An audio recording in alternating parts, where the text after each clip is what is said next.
किशनपुरा आबादी बचाओ संघर्ष समिति की जो अपनी कार्रवाई चल रही थी, बहुत सारे लोग आए। पूर्व विधायक राजेंद्र जी बादू भी आए, वर्तमान विधायक आपके राम प्रताप जी कसनिया भी आए। 2 दिन भाई राकेश बिश्नोई अपने बीच नहीं थे, आज वो भी आए। तो सब भाइयों ने मिलकर इस नतीजे पर पहुंचे हैं कि कल हम इस डिसीजन से जितने भी परिवार प्रभावित है, वो सब परिवारों में से एक एक आदमी, एक एक औरत घर से निकलेंगे और हम तहसीलदार से वार्ता करेंगे। उससे पहले हमने किशनपुरा आबादी बचाओ संघर्ष समिति की पदाधिकारियों की नियुक्ति है, वो सर्वसम्मति से अभी की है, तो वो सूचना मैं आपके साथ साझा करूं। उसके बाद में कल के हमारी जो भी प्रोग्राम रहेगा, वो सारा प्रोग्राम भाई राकेश बिश्नोई आपके बीच साझा करेंगे। तो हमारी संघर्ष समिति के संयोजक अपने जितने भी लोग हैं, इनमें सबसे ज़्यादा संघर्ष का अगर अनुभव है तो भाई राकेश बिश्नोई को, इसलिए हमने संयोजक समिति का भाई साहब राकेश बिश्नोई को बनाया है। एक बार जोरदार तैयारियां हो जाए, जैसा मोबाइल पकड़ रहा है भाई ना बजाइयो। किशनपुरा आबादी बचाओ संघर्ष समिति का अध्यक्ष आपका भाई हरि बेनीवाल, मीडिया प्रभारी अपने कालू जी है, भाई साहब कालू जी स्वामी, वो अपने मीडिया प्रभारी रहेंगे। संगठन सचिव है इसके संघर्ष समिति के, वो अपने बुजुर्ग और अनुभवी साथी प्रेम जी बड़ौदा है, वो रहेंगे। और संगठन मंत्री युवा साथी भाई रणजीत खोत, ये रहेंगे संगठन सचिव। ये तो बात रही अपनी इस संघर्ष समिति के पदाधिकारियों की। अब देखो, चाहे इलेक्ट्रॉनिक मीडिया है चाहे प्रिंट मीडिया है, अपनी मांग को देखते हुए, अपनी पीड़ा को देखते हुए उतना सहयोग उनसे नहीं मिल रहा है जितना मिलना चाहिए था।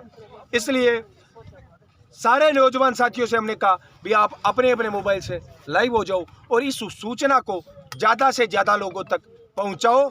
और कल जब हम तहसील प्रशासन को, तहसीलदार को इस पीड़ा का आईना दिखाएं, तो ज़्यादा से ज़्यादा साथी तहसील ऑफिस के आगे पहुंचे, या फिर इधर के जो किशनपुरा आबादी के इधर के लोग हैं, वो सारे के सारे इस धरना स्थल पर यहाँ पर पहुंचे।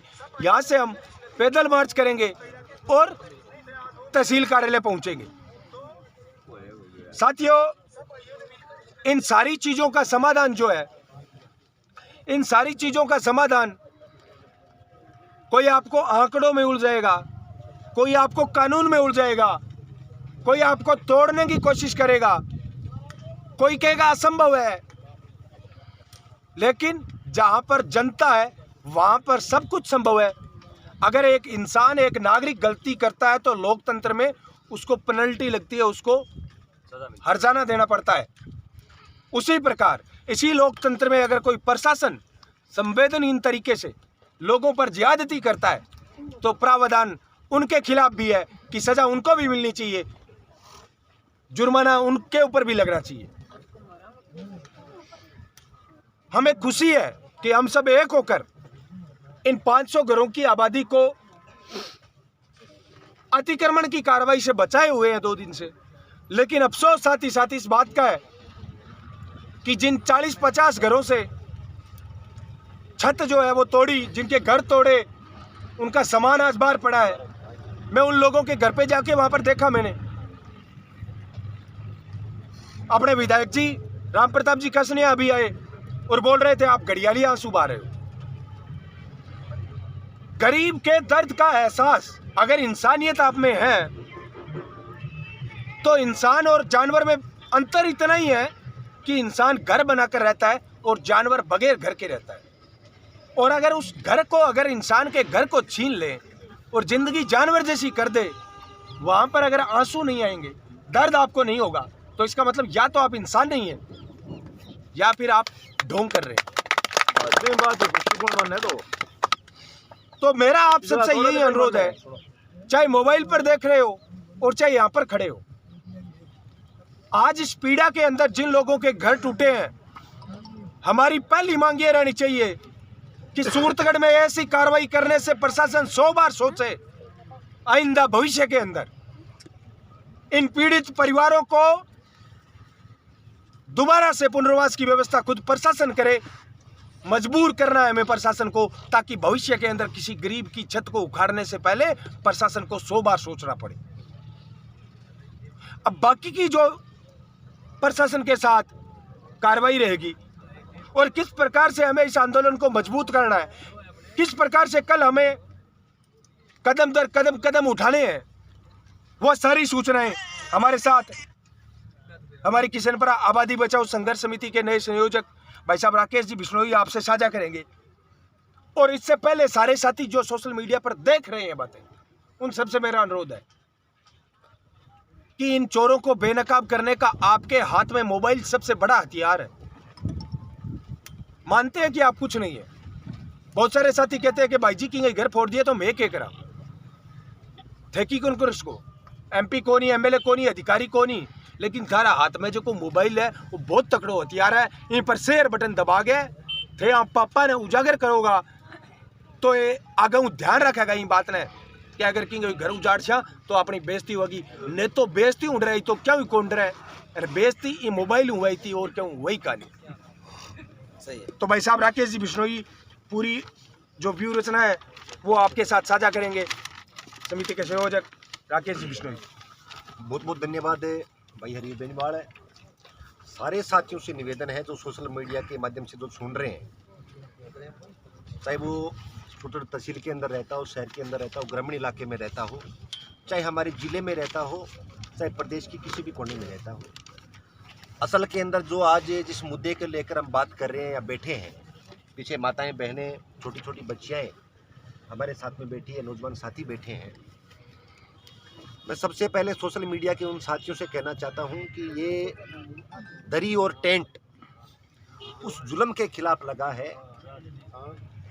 कि राज और नगरपालिका और यहाँ का प्रशासन उन घरों को उजाड़कर उन भूमाफियाओं को ये जगह आवंटन करना चाहती है जो पिछले 20 सालों से बैठे हैं, 15 सालों से बैठे हैं, 10 सालों से बैठे हैं।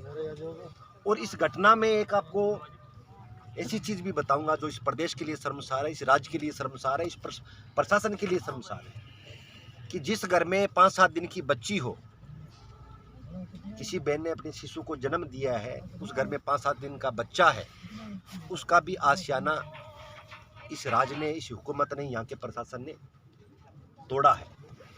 मैं सारे तमाम सोशल मीडिया के नौजवानों से कहना चाहता हूँ कि साथियों, ये जुल्म आज सूरजगढ़ की धरती पे हुआ है, किशनपुरा की आबादी में हुआ है। कल आप चाहे किसी भी प्रदेश के कोने में हो, जिले के कोने में हो, तहसील के कोने में हो, आप पर भी होगा, क्योंकि हर जगह भूमाफिया और सरकार एक साथ में पैर पसार रही है और नगरपालिका का सहारा लेकर सूरजगढ़ के इस इलाके में इतने अन्याय हुए हैं, आप गिन नहीं सकते। इतने लोगों का घर उजाड़ा है इन लोगों ने। मैं जो हमारे संगठन सचिव और संगठन मंत्री है प्रेम जी मुड़दा और रणजीत जी खोत, उनसे निवेदन करना चाहूँगा कि वो सारे साथी घर घर जाकर इस बात का न्योता दे कि काफ़ी संख्या में यहाँ 200-300 लोग बैठे हैं, माताएं बहनें बैठे हैं, लेकिन जो पीड़ित है वो हज़ारों की संख्या में है। सारे कल 9 बजे यहाँ पे पहुँचे। उसके बाद में 11 सदस्यीय कमेटी यहाँ के प्रशासन और SDM से बात करेगी। 11 सदस्यीय कमेटी यहाँ के प्रशासन, तहसीलदार, SDM से बात करेगी। अगर प्रशासन इस बात का भरोसा दिलवाता है कि जो मकान टूटे हैं उनकी भरपाई सरकार द्वारा की जाएगी या वो अपने अनुचित तरीके से किसी भी तरीके से की जाएगी, भविष्य में कोई मकान नहीं टूटेगा। अगर ये राज रकबा है तो इसको आगे ये ग्राम पंचायत के अधीन आता है या नगर पालिका के अधीन आता है, तो इस जगह की आबादी भूमि की व्यवस्था या नगर पालिका में इस क्षेत्र को शामिल करके इन लोगों को पट्टा देने का काम सरकार करेगी। ट्यूबवेल के पानी के कनेक्शन और लाइट के कनेक्शन ग्राम पंचायत के NOC पे हुए हैं, तो सरकार ये भी तय करे, प्रशासन ये भी तय करे कि जगह किसके अधीन आती है। कल वार्ता करने के बाद में अगर यहाँ की प्रशासन का हमें आश्वासन मिलता है या वो लिखित में हमें समझौता देता है हम उस पर विचार करेंगे। लेकिन सरकार को और प्रशासन को साफ शब्दों में चेतावनी है सोशल मीडिया के माध्यम से कि इस इलाके को, इस बस्ती को, यहाँ पे बसे हुए लोगों को किसी भी सूरत में उजड़ने नहीं दिया जाएगा। यहाँ के जो मकान टूटे हैं उनकी भरपाई सरकार से करवाने का हम प्रयास करेंगे और इस इलाके को उसी तरीके से बसाया जाएगा जिस तरीके से सूरत का बाजार बसा हुआ है। मैं ये कहना चाहता हूँ, कल सारे साथी यहाँ 9:30-10 बजे पहुँचने का काम करेंगे। उसके बाद में यहाँ पे निर्णय करके हम प्रशासन से मिलेंगे। प्रशासन का क्या रवैया रहता है उसके बिहाफ पे आंदोलन की आगे रणनीति बढ़ेगी। अगर प्रशासन अपनी गलती मानता है, यहाँ के लोगों को बसने के लिए वो अगर प्रस्ताव देते हैं या हमारे जो पीड़ित साथी हैं उनके अन्याय को देख के अपनी गलती स्वीकार करते हैं, हमारी बात में कोई समझौता बैठता है तो हम लोग आगे के लिए विचार करेंगे। नहीं तो इस आंदोलन को तेज करेंगे और उन भूमाफिया और सरकार को बेनकाम करेंगे। आप लोगों को न्याय दिलाएंगे, ये मैं आप लोगों को भरोसा दिलवाना चाहता हूँ। सारे साथी, पुनः आपसे निवेदन है हाथ जोड़ के, कल सारे साथी इस बात के सोशल मीडिया पे आप हमारा समर्थन करें। और इस समर्थन की वजह है कि जो पीछे माताएं बहनें छोटे छोटे बच्चे बैठे हैं, इधर दिखाओ, आप सारे चीज दिखाओ। इन लोगों का घर उजाड़ा गया है, सामान सड़कों पे फेंका गया है। यही निवेदन रहेगा कि सारे साथी समर्थन करें और सरकार को और प्रशासन को घेरने का काम करें। ठीक है, तो अब पंकज जी, खोज साहब आप और प्रेम जी थे बा व्यवस्था संभालो, घर घर है क्योंकि 39 लगभग तो सूचना पहुंच जाए आजकल मोबाइलों, लेकिन फिर भी ज़्यादा संख्या 10 बजे इन जगह पहुंचे, 9 बजे और आगे की आप 9 बजे पहुंचे, सब ठीक है। बाकी की आगे की सब जगह है आगे ही आप सुबह बातचीत